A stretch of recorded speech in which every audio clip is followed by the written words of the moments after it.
तो जी पुर्तगाल एक ऐसा कंट्री हो गया कि यहाँ पे हमने टीआरसी कार्ड ले भी लिया तो भी आप लोग डरते हैं, हम लोग डरते हैं क्या हम अपने होम कंट्री जा भी पाएंगे या नहीं। ये अलग ही सिस्टम यहाँ पे पुर्तगाल में चल गया है। और एक चीज़ यहाँ पे आपने हया रखनी है, तो जी आज है 13 अक्टूबर और अगर आप पुर्तगाल से ट्रैवल करते हैं तो आपका टीआरसी कार्ड एयरपोर्ट पे कैंसिल कर दिया जाएगा। और मैं हूँ फ़िलहाल नेपाल में और आपको अभी बताने लगा हूँ कि आज भी लोगों ने ट्रैवल किया है तो क्या हुआ है उनके साथ, और अगर किसी इंसान की टीआरसी कैंसिल होती है तो इसके पीछे कौन सी रीज़न है और आपको परेशान होने की ज़रूरत है या नहीं। एनीवे, वीडियो के टॉपिक पे आते हैं। और अगर आप पूरे यूरोप में मनी ट्रांसफ़र करना चाहते हैं या अपने घर वालों से मंगवाना चाहते हैं तो आप चाहें तो ट्रांसफ़र वाइज का यूज़ कर सकते हैं, मैं भी यूज़ करता हूं। आप चाहें तो उसका डिस्क्रिप्शन में आपको लिंक भी मिल जाएगा, वहां से आप लोग डाउनलोड भी कर सकते हैं क्योंकि उसमें कोई स्कैम वगैरह नहीं है। एनीवे, वीडियो के टॉपिक पे आते हैं। सबसे पहले आपको ये बता दूं कि यूरोप में एयरपोर्ट्स के ऊपर अभी एंट्री एग्जिट का सिस्टम भी स्टार्ट हो चुका है, लेकिन इसके ऊपर मैं एक अलग ही वीडियो बनाऊंगा। लेकिन फ़िलहाल अगर आपके पास पुर्तगाल का टीआरसी कार्ड है, आपके पास आपका इंडियन, नेपाली, पाकिस्तानी, बांग्लादेश का पासपोर्ट है, तो आपने अगर अपने होम कंट्री में ट्रैवल करना है तो आपको परेशान नहीं होना। क्योंकि अगर आपने यहाँ से अपना टीआरसी कार्ड लिया है जेन्युइन तरीके से, आप प्रॉपर जॉब करते थे या कर रहे हो, या अगर आपकी अभी जॉब छूट भी गई है, जैसे कि मैं जब 2 दिन पहले आया था तो वो बंगाली भाई ने कहा कि यार मेरी जॉब 2-3 महीने से नहीं है, तो क्या मुझे परेशान होना चाहिए या नहीं। तो मैंने उसको भी बोला था कि टेंशन नहीं लो, क्योंकि वो इंसान प्रॉपर यहाँ पे रहता था और अभी उसके पास 2 से 3 महीने से जॉब नहीं थी। तो मैंने कहा आप ईजी होकर अपने होम कंट्री जा सकते हो। तो ऐसे ही आपका भी है, अगर आपने अपना टीआरसी कार्ड लीगल वे से लिया है तो आपको कोई भी मसला मसाइल नहीं।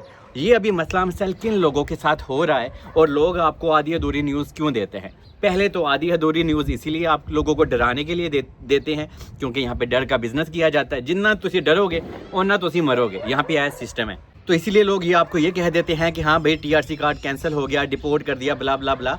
लेकिन उसकी कहानी असली क्या है?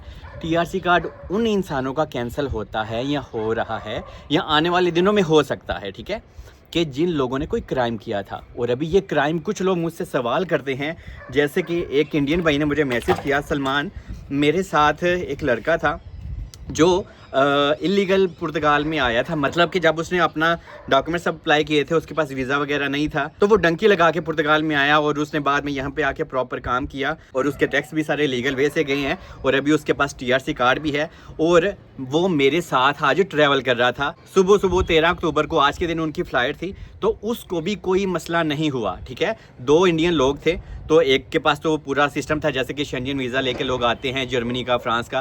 तो जो उसके साथ वाला बंदा था उसने मुझे आप लोगों की हेल्प के लिए ये बताया कि यार जगदीश नाम है उस बंदे का, आप चाहे तो बता भी सकते हैं वीडियो में। तो जब वो एयरपोर्ट पे इमिग्रेशन क्लियर करवाने के लिए गया तो जगदीश को भी कोई भी मसला मसाइल नहीं हुआ। तो इससे क्या साबित हुआ कि जब आप यूरोप में आए थे आपके पास वीज़ा था या नहीं था, ये मैटर ही नहीं करता। लेकिन एक चीज़ मैटर करती है कि आप प्रॉपर तरीके से अगर यहाँ पे मौजूद हैं पुर्तगाल में और आपने लीगल वीज़ा से टीआरसी कार्ड लिया है तो आप बिल्कुल सेफ हैं, आपको कोई मसला नहीं। और कौन से लोग हैं? जिन लोगों ने कोई क्राइम किया था। मिसाल के तौर पर अगर आपने कोई जर्मनी, फ्रांस में भी क्राइम किया था कभी, तो जब आप एयरपोर्ट पे जाएंगे पुर्तगाल के, लिस्बन के, तो वहाँ पे आपको वो रोक सकते हैं। या फिर अगर आपने किसी भी कंट्री में कोई भी क्राइम किया है तो वो आपका डाटा अभी शो होता है। क्योंकि यूरोपियन यूनियन एक एयरपोर्ट से दूसरे एयरपोर्ट को आपका डाटा ट्रांसफ़र करती है और जांच पड़ताल करती है। लेकिन नॉर्मली ये जो जगदीश भाई भी था, ये जब वहाँ पे अपनी इमिग्रेशन क्लियर करने के लिए गया तो उसके पास टीआरसी कार्ड था और पासपोर्ट था। उसने टीआरसी कार्ड को स्कैन वगैरह भी नहीं किया, ठीक है। उसने हाँ भाई देखा पासपोर्ट, उसने शक्ल देखी, उसने कहा जाओ यू कैन गो, बॉम भी आ जाओ, ठीक है। मिसाल के तौर पर हैव अ नाइस फ्लाइट। और एक चीज़ यहाँ पे आपने हया रखनी है कि जब आप ट्रैवल करते हैं, आप एयरपोर्ट पे जाते हैं, तो प्लीज़ आप पुर्तगीज़ी बोला करें। ये ना इंतज़ार करें हाँ अगला बंदा आपको बोले। आप जा रहे हो ना उस ऑफिसर के पास, तो आप खुद जाके बोलें बोंदिया बोतार, जो सा भी उस वक्त, या आप रात को जाते हो तो बोनोइट वगैरह, आप थोड़ी सी पुर्तगीज़ी भी बोला करें तो बहुत अच्छा एक इम्पैक्ट पड़ता है। क्योंकि पुर्तगाल को ये लगता है कि यहाँ पर जितने भी लोग टीआरसी कार्ड के लेके बैठे हुए हैं वो यहाँ पर मौजूद ही नहीं थे और उन्होंने इलीगल वे से अपना टीआरसी कार्ड लिया। और इसलिए अगर आप कोई एक लफ्ज़ भी नहीं बोलते ना तो उनका ये शक यकीन में बदल जाता है। तो इसलिए कूल होकर, रिलैक्स होकर जाएं, क्योंकि यार आपने लीगल वे से आपका टीआरसी कार्ड लिया है। और अगर किसी इंसान ने कोई बैंक का ठीक ठाक लोन चुकाना है, ठीक है, तो भी वो आपको रोक सकते हैं। लेकिन अगर छोटी सी अमाउंट है तो इतना मसला आपको नहीं है, लेकिन अगर आपका बहुत बड़ा कोई मसला है या क्राइम है तो भी आपको मसला हो सकता है। यहाँ पे बहुत ज़्यादा लोग क्वेश्चन ये भी करते हैं कि यार हमारा सिस में नाम है तो क्या पुर्तगाल हमें मना करेगा या मना कर सकता है? तो आपको बताता चलूँ मैं, अगर आपका सिस रिमूव हो चुका है और आपका TRC कार्ड आपको मिल चुका है तो आपको मसला या परेशान होने की ज़रूरत बिल्कुल भी नहीं है। लेकिन यहाँ पे एक सवाल लोगों के माइंड में आता है, जो लोग पूछते भी हैं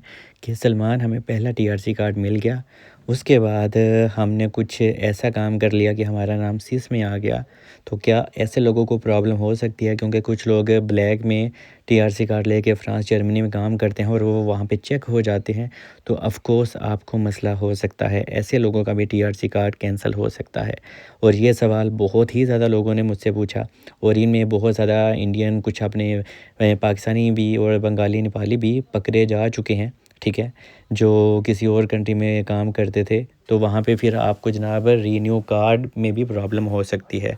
तो ये सारी वो चीज़ें होती हैं जिससे आपने परहेज़ करनी है। So please don't do any illegal things. मैं बार बार आप लोगों से रिक्वेस्ट करता हूँ। तो इसलिए मुझे पता है कि पुर्तगाल की सैलरी कम है, तो लोग ज़्यादा पैसे कमाने के चक्कर में कोई फ्रांस जाता है, कोई डेनमार्क इधर उधर करते हैं। तो प्लीज़ आप लोग थोड़ा सा कम कमा लें, लेकिन ऐसा गलत काम ना करें जिससे आपको बहुत भारी नुकसान उठाना पड़ जाए। क्योंकि इससे जब कोई इंसान चेक हो जाता है या किसी भी तरह से बॉर्डर पे चेक हो जाता है इलीगल वे से, तो जनाब सीधा सीधा आपका एक बहुत बड़ा क्राइम भी हो जाता है और आपका नाम भी शेंजन सिस्टम में डाल दिया जाता है। और अगर आप कोई ऐसा गलत काम नहीं करते, तो देखें मैं भी पाकिस्तानी हूँ और मैं नेपाल में आया हुआ हूँ, तो एयरपोर्ट पे वो मुझे भी रोक सकते थे, ठीक है, कि हाँ भाई तुम किधर मुंह उठा के जा रहे हो।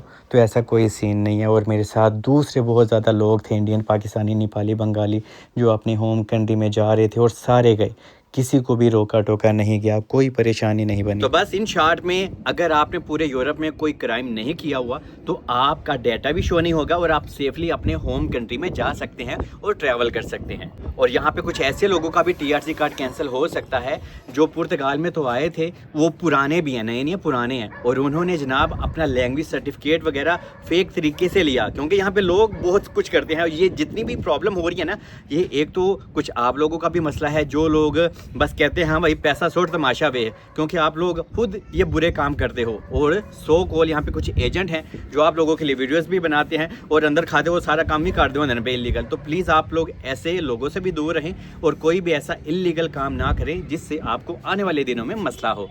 क्योंकि ये जितने भी पुराने लोग हैं ना, उनके पास अभी ऑलमोस्ट नेशनैलिटी वगैरह आ चुकी हैं और यहाँ पे लोग धोखाबाजी करने में और पैसे लूटने में एक मिनट नहीं लगाते और इंसानियत नाम की कोई चीज़ नहीं है। और ये जितना भी मसला है ना, ये मोस्टली पुराने लोगों की वजह से ना, जो नए लोग हैं जो लीगल वे से आ रहे हैं, उन लोगों को मसला हो रहा है। तो मैंने आपको सब कुछ गाइड कर दिया है। और यहाँ पे नेपाल का वेदर आप देखें कितना अच्छा है, बहुत मज़े का वेदर है। यहाँ पे पौधे शौधे भी लगे हैं, हरा धनिया भी लगा है, उनमें हांडी शांडी पका के हरा धनिया पा के खाऊंगा। बाकी मुझे दुआओं में याद रखें। मिलते हैं नेक्स्ट वीडियो में। Stay bless.